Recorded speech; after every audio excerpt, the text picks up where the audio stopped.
Hi everyone, in this tutorial we're going to be going over the pencil tool and also the smooth tool. Alright, let's get started. To select your pencil tool, you can either use the shortcut key N, or you come over to this tool icon here, click and hold, and under the options for more tools you can select your pencil tool.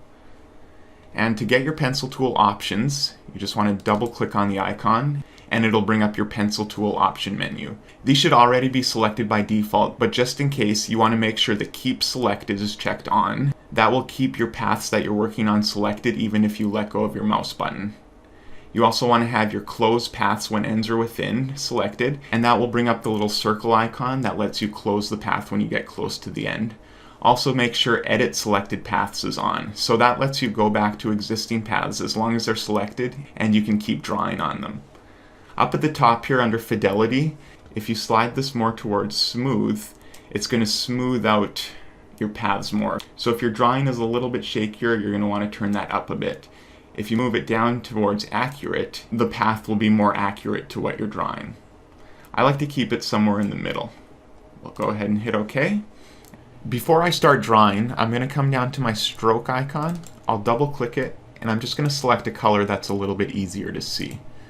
I'm also going to click on my fill layer and click the none icon, so it's not going to be filling with color as I try to outline it. So just like with the pen tool, you want to make sure you treat this as separate objects, so you don't want to just trace the entire outline of the dog like this. I'm just going to delete that and start over. So you want to look at this like individual objects. We're going to do the head as one piece, the nose as a separate piece, we'll do the snout as a separate piece, the ears, and so on. So let's get started with the head. We're going to treat it as one separate shape, so we'll just start to trace around it. And we'll keep the mouth as a separate shape too, so we'll come up here and kind of just follow where the head would be. Keep tracing around, and then you'll see that little circle icon by the pencil, and if you just let go, it'll click and join the whole shape. So just because you can draw open shapes like you would a normal pencil, you want to treat this like you would the pen tool and close all your shapes so we could fill them with color. Alright, let's continue on with the nose. We'll just trace around the nose, and it doesn't matter that it's a little bit jittery where I'm drawing it because we have the smooth set up higher, so it will smooth it out for us. And there's the little circle icon. If I let go, it's going to join it as one shape. Alright, let's continue on with the snout. I'm just going to select over here and start drawing.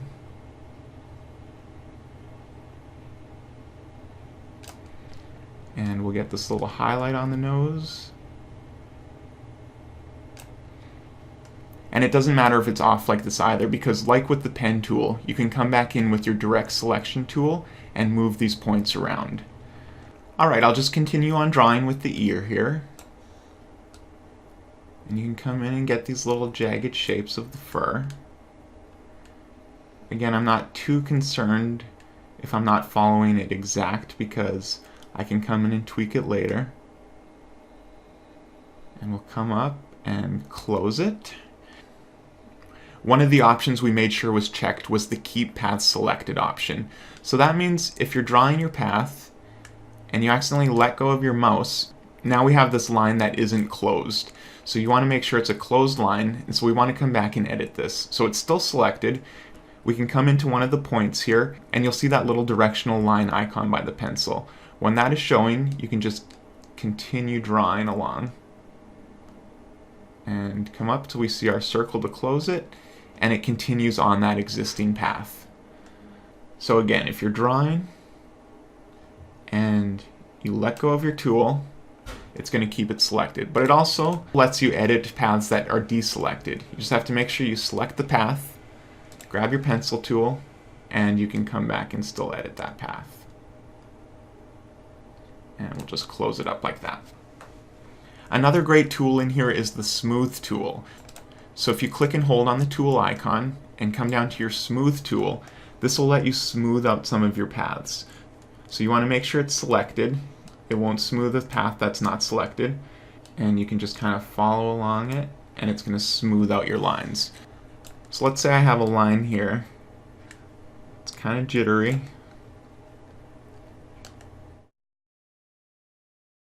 I can grab my smooth tool, and it just kind of smooths it out. This is great to just go in after the fact and clean up your lines. This also works with the pen tool paths to come and smooth them out. And like I mentioned earlier, you don't have to worry too much if your paths aren't perfect, because like with the pen tool, you can just come in, grab your direct selection tool, select your path, and you can move around those points, and you can adjust the handles just like you would with your pen tool. Alright, that's going to finish this tutorial on the pencil tool and the smooth tool.